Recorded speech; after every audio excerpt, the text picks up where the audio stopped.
Bienvenidos un día más a Hablando se entiende la mente, vuestro podcast de psicología y bienestar.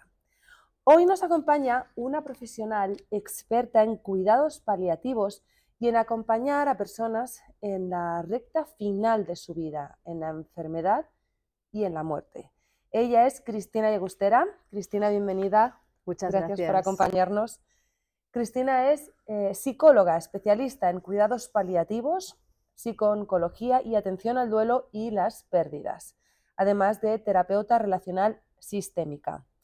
Y como decíamos, Cristina, vienes a hablarnos de un tema del que no siempre se quiere hablar y por aquí voy a comenzar. ¿Es la muerte todavía un tema tabú o estamos comenzando a normalizar el hablar de ella? Bueno, yo creo que es un tema del que cuesta mucho hablar porque es a veces nuestro mayor miedo, el miedo a la muerte, el miedo al sufrimiento, al dolor. Entonces son temas que no están muy de moda, ¿no? Yo pienso que incluso reflexionar en la muerte es como contracultural a nuestro momento, en el que se ensalza la juventud, el control, ¿no? El poder tener visión de futuro, ¿no? Y la muerte nos habla de algo muy incontrolable, de algo muy esencial, pero a la vez algo que implica pérdida, perder, ¿no? Y no es algo de lo que muchas personas estén acostumbradas a hablar.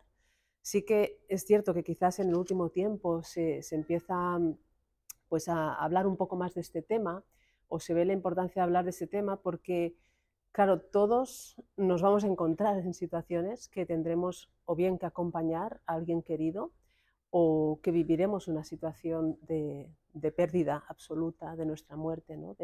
Quizás con una enfermedad. Y a veces aparece como esta curiosidad o incluso para algunas personas empezar a reflexionar en la muerte es como una búsqueda también espiritual, existencial, ¿no? De querer entender qué es la muerte, qué es la vida. Y tu experiencia acompañando en la atención a personas con enfermedad avanzada y a sus familiares te animó a escribir el libro Morir con amor. ¿Qué te llevó a poner en palabras todo lo que habías vivido de cerca? Mira, en parte porque los profesionales que nos dedicamos a acompañar a personas en enfermedad es un trabajo difícil, pero que también te enseña mucho. Y había alguna de las enseñanzas, ¿no? Alguna de las cosas que yo veía como mis compañeros, ¿no? O los familiares que estaban acompañando, que pensaba, ostras, qué importante sería que las personas conocieran esto, ¿no? Que conocieran que es posible transitar incluso estos procesos tan difíciles y que incluso algunas personas consiguen en algún momento de su proceso estar en paz, ¿no? Y puse el énfasis en poder explicar en el libro casos, ¿no? Testimonios de personas que, de que en el tránsito de la enfermedad haya habido sufrimiento, haya habido cosas difíciles como no, pero que en algún momento hay algo que les ayuda y que les ayuda como a tener una mayor serenidad o a traspasar esos miedos naturales o esos sufrimientos que aparecen en el proceso de enfermedad. Y con esta idea, ¿no? De poder transmitir enseñanzas, crecimientos, aspectos que podemos aprender del proceso de morir, que en realidad nos enseñan sobre la vida, ¿no? Esa es un poco mi idea, ¿no? Que aprender sobre la muerte, sobre lo que ayuda incluso a tener paz en el último momento o en el proceso final, también nos ayuda a vivir con más plenitud. Hablabas de serenidad y todos sabemos que nuestra vida acabará, pero confiamos en que sea lo más tarde posible. Entonces mi pregunta es, ¿se puede estar preparado para recibir la noticia de que tu final va a llegar antes de lo que te tocaría? ¿Se puede estar preparado para un momento así? No. No. Yo creo que cuando se recibe una noticia funesta, una mala noticia, un diagnóstico Ujú. inesperado, la persona empieza un proceso de asimilar esta noticia.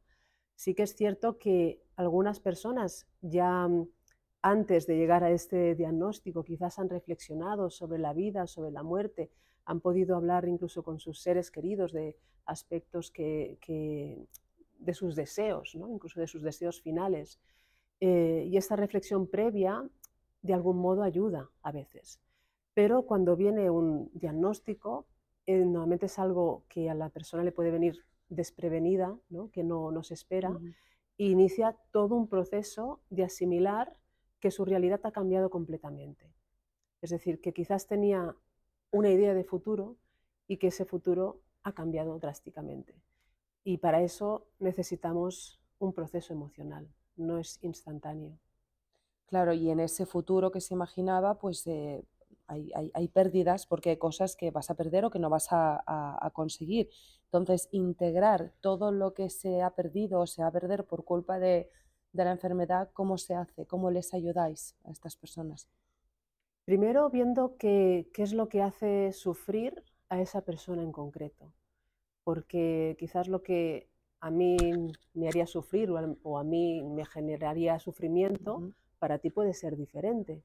O a veces tenemos una idea, pero cuando nos encontramos en la situación puede cambiar, ¿no? Entonces, vamos un poco, nuestra idea, ¿no? Cuando acompañamos es que se pueda expresar cómo está viviendo la persona esa situación, qué es lo que le está haciendo sufrir especialmente, dónde están sus preocupaciones, para poder abordarlas, ¿no? Para poder acompañar a esa persona con eso que le está haciendo sufrir. Y puede ser de índole muy diversa. Hay personas que su preocupación está centrada en sus seres queridos, o quizás la enfermedad implica que se crispa la familia o aparecen dificultades relacionales. Hay otras personas en las que puede aparecer más como preocupaciones sobre sus propias pérdidas de capacidad, de cómo va a ser el proceso y qué puede pasar, los miedos, la incertidumbre. Entonces, lo importante es poder acompañar aquello que hace sufrir a la persona. Y hablas también de reconciliarse con uno mismo.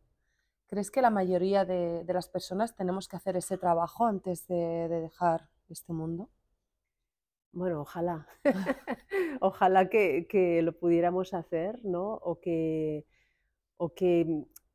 pudiéramos como de alguna manera conocernos un poco más, ¿no? Yo algo que he observado es que las personas que estaban como más un poco en contacto, ¿no? Con su propia verdad, con su propia persona, eh, a veces estos procesos tan difíciles, eso como que le ayudaba. Para algunas personas, en cambio, es como que viene un diagnóstico y quizás no se han planteado nada casi o un poco sobre ellas mismas o sobre la existencia o sobre qué es la vida o qué es la muerte. Y como entonces a veces se abren tantas preguntas de golpe que pueden ser abrumadoras.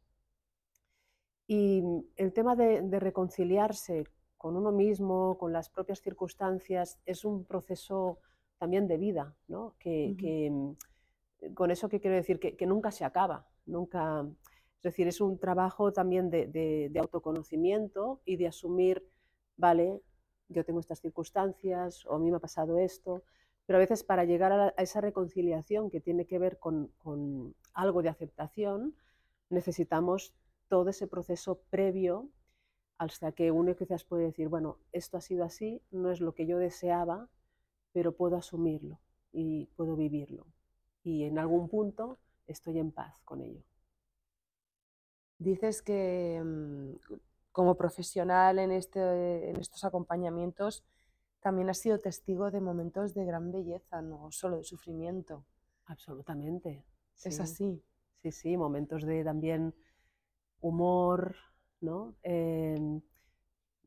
Gran parte de mi trabajo ha sido en acompañamiento domiciliario y entonces, claro, entras en la casa de las personas, ¿no? Te tienen que Ujú. abrir, son ellos los que te abren esa puerta y claro, yo hay escenas que quedan para mí para siempre, ¿no? Desde estos momentos en los que de golpe sube la intensidad de la vida, ¿no? Porque la vida se hace más difícil con una enfermedad, pero también aparece toda la parte de agradecimiento, de amor, ¿no? En algunas familias.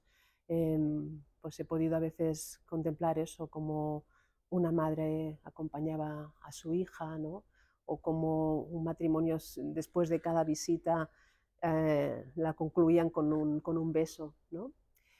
Y son momentos en los que también puede haber mucha conexión y mucha intimidad. A veces puede haber mucho miedo y muchas barreras. Puede pasar también en algunas familias, pero en otras familias, en algunas personas se produce como más unión, más conexión, más intimidad, y eso es de una gran belleza. ¿Y cómo tomas distancia para que emocionalmente no te afecte demasiado? Porque son Ya, pérdidas que tú también vives, no eres familiar, pero también conoces a esa persona, la acompañas y también sí. te despides. Claro, es que yo no creo que pueda haber esa distancia. Sí que hay como un entrenamiento en cuanto a estar en contacto con el sufrimiento. Y sí que los profesionales también sufrimos. Claro, Y hay personas que las quieres un montón, ¿no? claro. O hay un vínculo muy bonito, muy importante. Y también nos tenemos que cuidar con eso. ¿Y eso qué significa? Que a veces necesitamos también llorar una pérdida, ¿no? De alguien que hemos estado acompañando durante tiempo, o necesitamos tener también como cosas que nos, nos lleven muy hacia la vida, ¿no? Porque estamos muy en contacto con el sufrimiento, duelo, muerte. Y creo que es importante eso, ¿no? Como el autocuidado, ¿no? Y que sabemos que tiene mucho que ver también, o que uno de los aspectos que más ayuda para el profesional que está en este tipo de situaciones es precisamente el autoconocimiento para saber qué es lo que a mí me toca especialmente, cómo toca mis emociones, cómo surgen, y qué es también, cuáles son también mis recursos donde yo me puedo apoyar. Y también esa capacidad de ser consciente, ¿no? De darte cuenta para que no te desgastes en exceso, ¿no? O observar cuando algo te ha tocado. Y si no tomas conciencia, no te das cuenta. Tiras, y tienes que ser capaz, pues eso, a veces como de parar y decir, bueno, ¿qué está pasando? ¿No? Si estoy más nerviosa de la cuenta o si estoy más sobrecargada. El autocuidado en este tipo de profesiones es muy importante. ¿Y recuerdas algún caso que te haya marcado especialmente? Es que me cuesta mucho eso porque hay tantas personas que me han marcado, a veces en procesos que han sido súper lindos, súper bonitos, en los que ha habido incluso a veces como una transformación, ¿no? O a veces en procesos que han sido muy difíciles y que también algo que sí que aprendemos a veces es cómo acompañar incluso lo que no resuelve o lo que no resuelve bien o lo que no resuelve como te gustaría. Hay personas que quizás en el final pues no encuentran el sentido a lo que están viviendo y también eso lo tienes que acompañar. ¿Qué es lo que les perturba más en esa etapa final de la vida? Eh, Pueden ser muchas cosas, pero una de las cosas que más em, genera sufrimiento es el sentimiento de carga. Cuando uno se siente que pierde capacidad y que los demás tienen que hacer por ti, a veces viene este sentimiento, ¿no? Como, ostras, ya no soy útil, ya no puedo hacer esto, ya no puedo acompañar a mis nietos al colegio, ¿no? Entonces soy más una carga que una utilidad. Y esto muchas veces genera mucho sufrimiento. Y otra de las cosas que genera bastante sufrimiento es el miedo y la incertidumbre, porque a veces no solo el miedo a morir, también es el miedo a sufrir en el proceso, es como el miedo al descontrol, de como que con estas pérdidas pueda dejar de ser yo misma, pueda dejar como de tener como el control de mi vida, de mis decisiones, ¿no? Y claro, la enfermedad siempre viene de la mano de la incertidumbre y la incertidumbre es difícil de gestionar cuando no sabemos, ¿no? Totalmente, Muy estoy muy de difícil. acuerdo, sí. y vamos con los familiares, porque ellos también necesitan un acompañamiento, entiendo, Sí, ¿no? sí, sí, sí. Es un proceso también de mucho sufrimiento para los familiares porque a veces incluso hay personas, ¿no?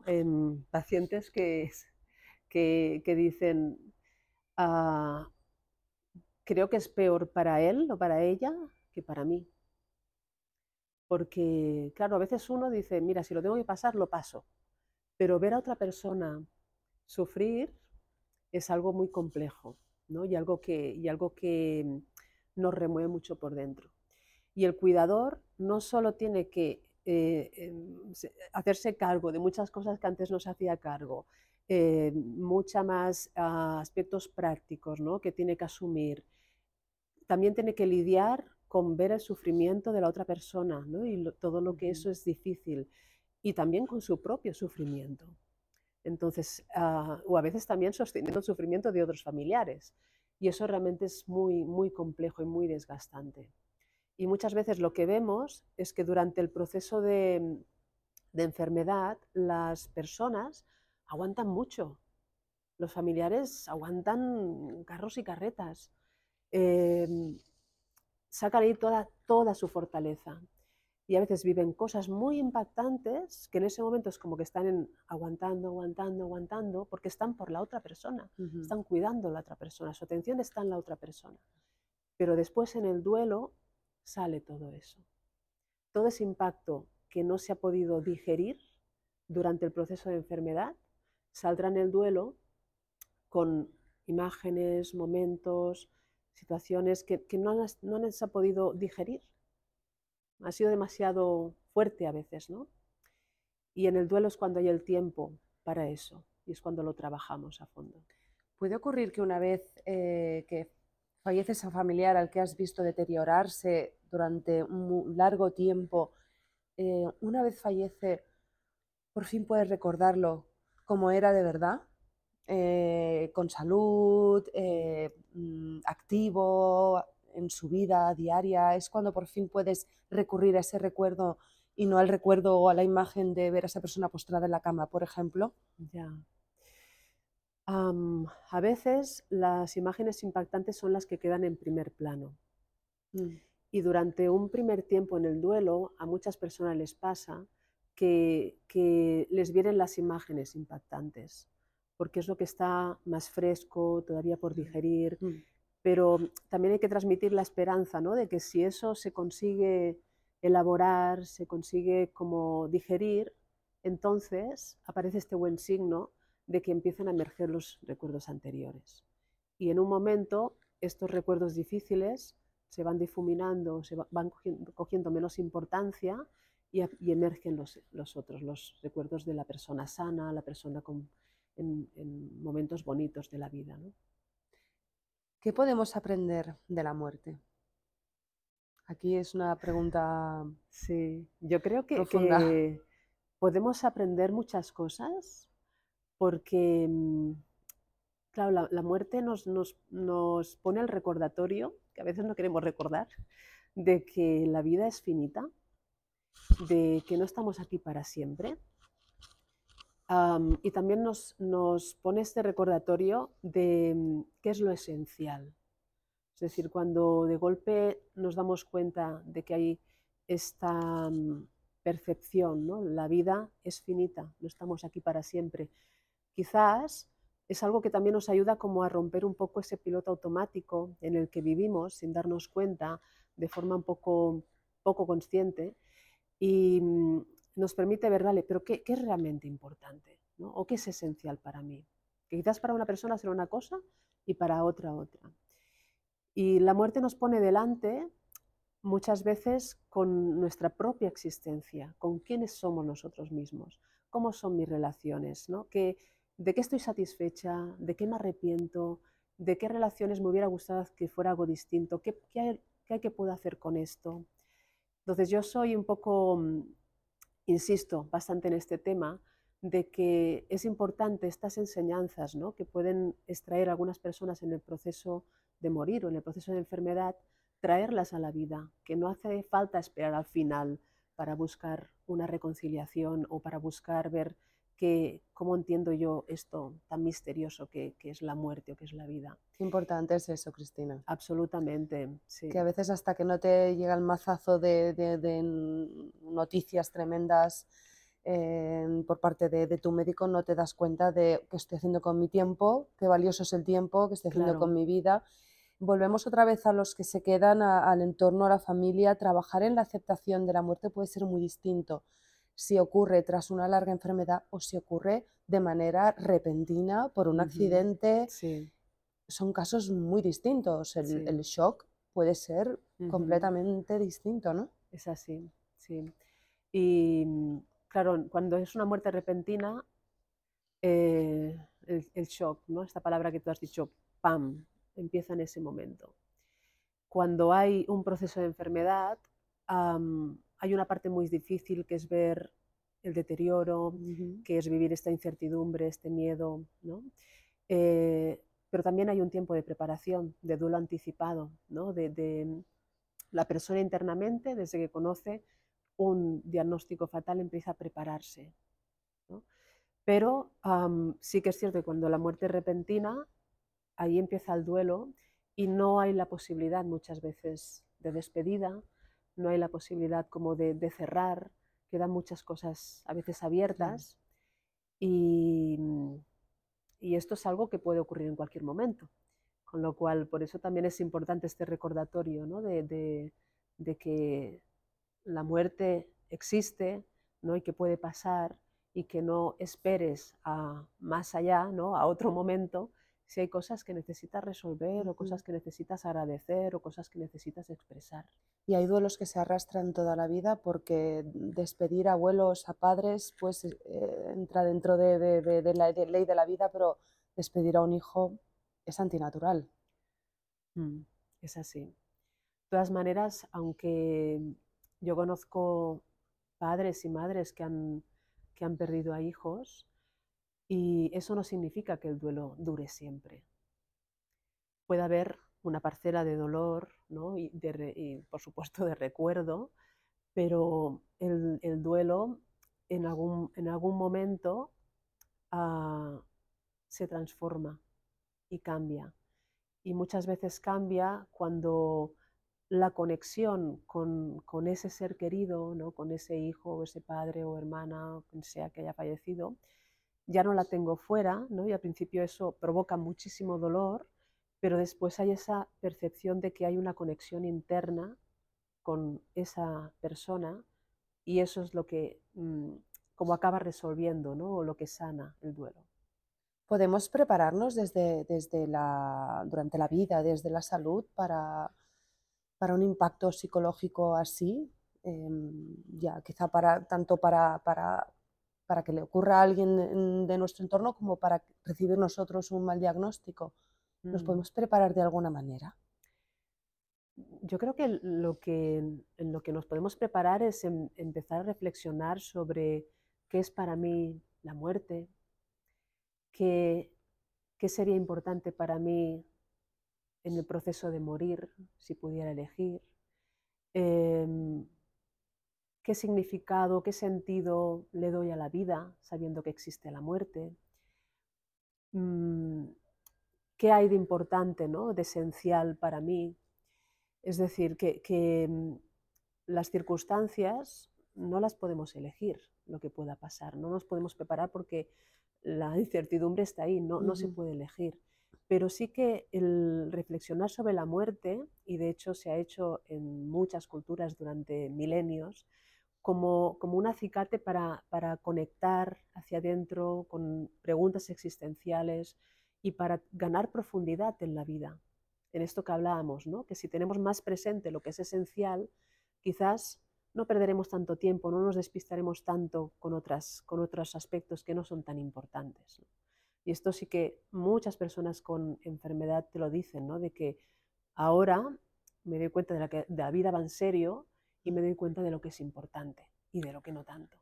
Entonces, ¿cómo podemos despertar esa conciencia antes, sin que llegue una situación fatal, ¿no? Eso sería lo ideal. Tener fe, creer que hay algo más después de esta vida? ¿Ayuda a las personas enfrentarse a ese momento? ¿Por tu experiencia lo Sí, has vivido? ¿Les ayuda? pues mira, depende, porque depende de cómo se viva esa fe. A veces hay una fe muy determinada que puede entrar en crisis precisamente por la enfermedad. Hay personas que piensan, ostras, si yo he sido una buena persona, me he guiado por estos valores de mi religión, ¿cómo puede ser Ujú, que yo sea ahora castigado?